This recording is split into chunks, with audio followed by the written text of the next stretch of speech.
The time. Joining us now, direct from the Mississippi State Capitol, Senator Daniel Sparks. He represents the Senate District 5. That includes Itawamba, Prentiss, and Tishomingo counties, what I like to refer to as Appalachia up there. Beautiful country. We always talk about that. Senator Sparks, welcome. Thanks for joining us. Thanks for taking a bit of time out. You've been on the floor this morning, huh? We have. Thank you very much. We've actually had our supervisors and MML was in town, so our mayors and aldermen. So I got to spend the morning with them, and then come to the chamber, and now we're addressing the medical cannabis bill. Yeah, Mississippi Municipal League, by the way, MML, in case you weren't aware, folks. Appreciate that. All right, so what's the latest on the medical cannabis bill? We have been discussing that on the program today and just kind of conveying the major provisions of the bill that Senator Blackwell, I think, has been presenting. And we've been watching here from the studio. Looks like some senators have offered amendments. Where does it stand right now? Well, they're still in the amendment process. We've, had several different offerings. I don't believe anything has actually been amended at this point. Of course, Chairman Blackwell, as well as his counterpart in the House and others, Chairman Bryan and his committee, they've held numerous hearings just over and over again have addressed this bill. So a last-minute amendment's probably not well taken. Yeah, that's what we said here on the program, too. We were kind of just gut feel handicapping the possibility of amendments being included at like 0 to 0. It just seems to me like everybody's kind of fixed on where we are, and there have been lots of activity, discussion, exchange over the last several months between Senator Blackwell, Representative Yancey over on the House side. What's your gut feel about what's going to happen today with this measure? I believe the bill will pass off the floor. They've worked really hard to try to put together a good bill. You never know, but I think that, again, Chairman Blackwell's done all he can do. Yeah. You think this is likely to pass as is over in the House, or do you expect conference and some adjustments over there? Anytime something goes over, obviously it's subject to that. I think they'll go through the same amendment process, but the fact that the House and Senate have worked together on a lot of these drafting issues and trying to communicate with the governor's office, et cetera, I would hope that it would move without much amendment, if any. Yeah. And where do you think the governor is satisfied as drafted? He's been very clear on what his issues are and how to address those. You think we're there? I think a lot of the issues that have been raised have been addressed. Certainly can't speak for the governor, but I do think that it's a bill that it's tried to be put into a medical arena as much as we can. It is legislation, so there will be things that I'm sure we'll look back and say we need to tweak, but we need to take care of business. Well, I think the good news from that perspective, I would suspect you would agree, is that by putting this program into place and implementing it via statute so that it can be easily amended by the legislature with signature by the governor is a better situation than embedding it in the Constitution, where that process is a good deal more difficult. Yeah, I was on record on the front end that I didn't think it needed to be in the Constitution, along with many other things. So I think that that becomes an issue, and I'm actually going to step the floor and take a roll call vote here. Okay, I got you. We understand. We appreciate you joining us. If I can, wait. If I can step away just a second, I'll be right back. Okay, that'd be great. Yeah. All right. Thank you, Daniel. All right. So there was a question before the senator comes back. Paula Meridian wants to know where we can see a copy. So there are various places, Paul, that you can go do searches on the bill. It's Senate Bill 2095. Is there a particular resource, Rhino, you like to use to search for bills? Bill Tracks, one I think about. Yeah, I mean, the legislature's website has a pretty good system now compared to what it once was. I agree. But the best way to keep up with what's going on minute to minute is to just go to the Mississippi Legislature YouTube, and you can watch the live feed. Yeah, Mose must be watching. He reports that Chairman Blackwell was disrespectful towards Senator Hill. I don't know that I saw anything. I know Senator Hill has some very strong feelings of some things she would like to see incorporated into legislation, and I hope that civility is maintained in the chamber. And I don't know. That's Moses' opinion. We didn't see it. Appreciate you letting us know. Thompson Greenwood says Legiscan. Yeah, I've used that one as well as a resource. They're numerous. Here we got Senator Sparks back. That was quick. Yes, Had sir. to do a roll Thank call. You. Yeah. We did a roll call. Yes, sir. So, but we do, we're in a position where we have a lot of things on the table already. We have ARPA that we have to deal with. And while I know medical cannabis is important, it's something that needs to be addressed, and we need to move on to legislation. Yeah, I totally agree. And before I forget about it, congratulations on your recent betrothal there. So I wanted to just extend you congratulations to that. So on a personal matter, we're friends, of course. But thank you. Many years I outkicked my coverage. You did well, Senator. We wish you, of course, many years of health, happiness, and prosperity in your new married life. Yeah. All right. So the tax reform bill that passed the House yesterday, you are very familiar with that. You and I have discussed that here on the program before. And it looks like it's headed to the Senate. Your thoughts on that at this point? I'm excited that we're talking about tax relief for Mississippians. Of course, this is the new House plan, and we want to take the time to glean it. And I look forward to diving into the numbers. As you and I know, the devil's in the details. Absolutely. I also am excited that Chairman Harkins will be bringing forth legislation on the Senate side as he and the Tax Study Committee will bring legislation that we want to see. And I guess I would say my position is this. I would like to cut taxes on as many Mississippians as possible without raising any taxes. Sure. And I feel like the Senate wants to proceed in that manner. Now, as to what I've seen thus far in the bill, there's a couple of things that are interesting out of the gate. Of course, they talked a lot about a fiscal note. I don't recall there being a fiscal note last year. I agree. One of the issues I brought up last year was inflation. Yep. And there's a CPIU, which is the Consumer Price Index Urban, which is referenced in their legislation. That number was 7% last year. Yep. So we saw a 7% increase in those costs. If you take out food and I believe energy, it was 5.5%.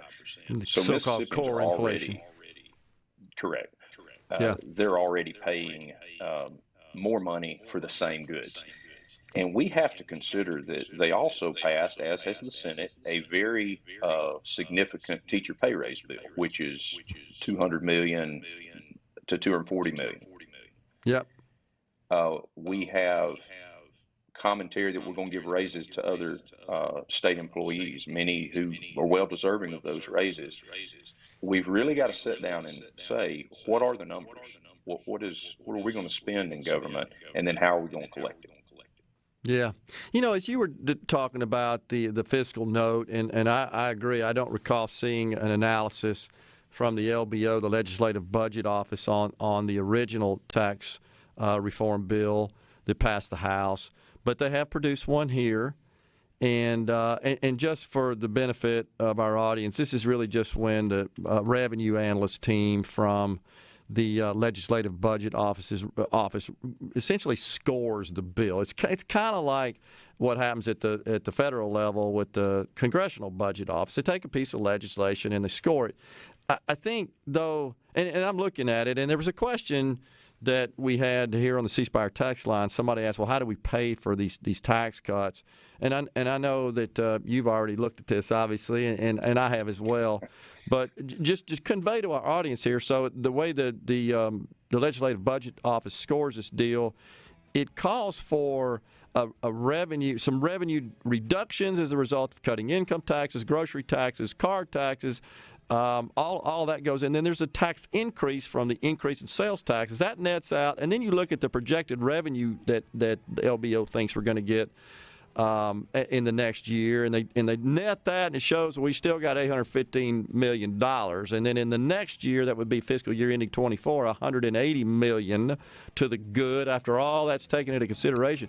My concern, if you can stay with us through the break to the next segment, my concern is, well, what about after that? Because I think this is a bit of an anomaly. And let's get to that and dig into it when we come back. We got Senator Daniel Sparks, Gerard and Rhino, Midday Super Talk Mississippi. Senator Daniel Sparks down there at the state capitol. He is our guest. So, all right, Senator, I support the tax reform and have supported in general what was designed last year during the session.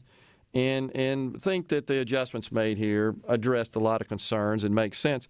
But I will say that anytime I hear, this is where I depart. I think anytime I hear, well, now's the time to do it because we had a great year and we've produced these surpluses and our rainy day fund is full. These are permanent. And so my concern is, okay, if we're going to have that sort of downward adjustment to revenue, beyond these couple of years where we've got these projections as from the LBO that we're seeing here in the fiscal note are significant revenue surpluses. Does that continue? And then what happens when that's over? And I think it boils down to numbers say what they say. Math is nonpartisan. And so if you look at their cash flow, I guess, at the end of the fiscal note that was referenced, you mentioned the excess that's projected above fiscal year 22, but yet that's without incorporating teacher pay raise. Right. It doesn't contemplate the increased expenses from that measure. Yeah. It sure would be nice. And so, here's where I stand on that. I'll just put this question to you. I know there are folks that in the House that oppose the teacher pay raise. And I know there are folks that have issues with the tax reform bill. It would be nice to see some pro formas. I mean, maybe this is just the business person in me. I just like to see some pro formas. What does this thing look like for the next 5 years when you incorporate all that in a model? That's right. And there's something that jumps out to me, too. If you notice in the calculation, there's fiscal year 2023, which is only the last 6 months. Yeah. And it shows a tax rate increase from 7 to 8.5% being worth $705 million. Yep. And then in the fiscal year 24, which is a full 12 calendar months, it shows the tax rate increase generating $705 million. Same figure in the model I'm looking at. One of those numbers has to be wrong. Because it's half the amount of time. In addition to that, if you look at the income tax as they do it with an exemption, it does not increase. The numbers don't appear to increase. And I serve on finance with Chairman Harkins, and I'll get to ask these questions. I look for that. I'm not trying to pick the bill apart. But when I see a 6-month period of time that references $705 million in a 12-month period of time, I need to figure that out because that's a huge difference. Because the other line items were adjusted accordingly to account for the half year, the convention. But the column heading is 123 through 623 for fiscal year 23 because it would go into effect in January of 23 in the middle of the fiscal year. But fiscal year 24, it kicks off consistent with our fiscal year in the state, which is July 723 through 624. Yeah, everything's adjusted there except for the increase, the revenue increase. Honestly, if the $705 million figure is accurate from a half year, that seems honestly a little high relative to if you extrapolate from what current sales tax collections are for a full year. That's fully a third right there. So, but with a 1.5% increase. Right, and there's no question that we have undisputed that we've had 7% CPI. Yep. Now, it's also very likely we're going to have additional inflation this year. Then we're going to add a 1.5% tax, which is an inflation on cost of goods. Yep. Then we also, and I haven't really heard this discussed, so maybe I'm not understanding it correctly, but Section 11 appears to me to allow municipalities to add a 1% tax. Yep, it does. So we could go from 7% plus 1.5, Well, plus 1 for yeah. municipality, plus 2 for food and beverage. So I'm And you end sensing up here. with, yeah, Yeah, I'm sensing you end here up with more concerns. tax than profit. Yeah. I got you. So I'm sensing here concerns about raising sales taxes in this regard, just because you're concerned about inflation already being a tax of sorts, and this just kind of layers onto that. So what would you like to see? What's your kind of ideas in reforming our tax structure? Sure, there's a couple of things. One is I would like to see us begin to continue to pare back the rates, not raise the exemption, but if you lower the rates, it actually gives tax relief to those who are high earners. When we start Yeah, with a except $40,000 exemption, yeah, except I would just suggest that we got a fairly flat structure now, because the $10,000, anything over that's 5%. And with inflation well, and wage inflation too, that's almost everybody's going to be in that. It pushes more we still people have a up. 4%. Right, we still have a 4% bracket up there. We do, but I mean that's $200. Right. I understand. So we could eliminate that and give everybody $200. Well, we could also lower the 5% bracket, but there's also a consideration that we actually give some refunds in years when you have high revenues. Yeah. And you're actually putting it back to the taxpayer who put it into the treasury. It's their money. You're giving them their money back. I like well, that. I got to tell you, I've been calling for that. I'm so glad to hear you say that. Can I get you to sponsor a bill? Because we produced $1 billion surplus for fiscal year 21 that is not a result of ARPA funds, which do not allow, as you know, to make tax adjustments on the basis of the receipt of that $1.8 billion. I'd love to see us take that $1 billion surplus that we generated now that the rainy day fund is refilled and replenished, and rebate that out to the taxpayers on a pro rata model based on the amount of taxes they paid to Mississippi over the last 3 years. I'd love to see that. And I think you could target each year doing something along those lines Yeah. where you say, hey, in really good years, we try to return more of it back. In really difficult years, we don't. But if you think about the Mississippi budget, it's about $6 billion is the state appropriation number. If we had a 7% CPI, that's a $420 million potentially increase in what Chairman Hobson is going to have to appropriate next year. Now, I realize some of that's salaries. But there are a lot of issues in the state that these agencies are going to come in and say, we need more money, because when we go out and actually have to purchase things, they're 7% higher. And now they potentially are going to be 1.5% higher and everything else. I know you got a roll call vote coming up, and we're sensitive to that. Yeah, and then the other thing, and I don't think we can get into it today. We're running out of time, and I know you got to go, but we got to get you back, because there are a lot of folks that say, well, why can't we just cut government, cut spending and expenses to fund some of this as well? And that gets into the weeds of a lot of complicated and controversial matters, as you well know. But I appreciate you coming on. What else you got before you go? I don't want to hold you up. Oh, not at all. And I am listening. I've got somebody letting me know when the next vote comes. But let me say this. I appreciate the House pushing this issue. I think that it's great that we're talking about less tax burden and on Mississippians. But when we get down to it, we do have people on fixed income. We do have people that 7% is eating them up right now. It is good that we're talking about reducing the grocery tax. There are issues that go with that, but we won't talk about that. Talking about cutting the car tags, reimbursing the counties, reimbursing the cities. It doesn't matter how many pots you add to and take away from. I hope that we're trying to net lower the cost of government and send more back to the people. But you know, we're looking at $250 million. We're not talking about community college teachers. We're not talking about highway patrol. We're not talking about other agencies. So, you know, we do need to see, based on this federal press down of money, which has inflated the money that's come in, to know what we're dealing with. And I think a safer way to do that is to do incremental cuts, and also in years of high inflow is turn around and send it back to the people who sent it to us.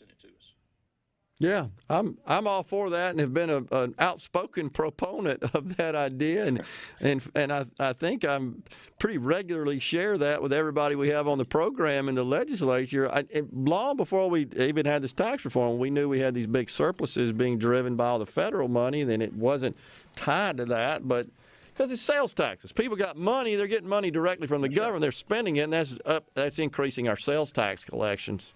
And that's what's got our situation. Yeah, exactly. Well, and we're going to see when people file taxes this time, you've got to remember they've also been getting child tax credits that they're going to realize they're not going to have that credit. They've been getting a check, and they had unemployment benefits that they didn't pay income tax on. I think we're going to have a lot of people come, February, that go to file a tax return that normally get a large return that very well may owe money to the federal government as well as possibly the state. Yeah, and the IRS is telling us they don't have the resources to get all this done. We got a break. We appreciate you coming on. We'll let you get back to the floor. Always a pleasure, my friend. Good to see you. Thank you so much. Have a good day. You got it. We'll be back.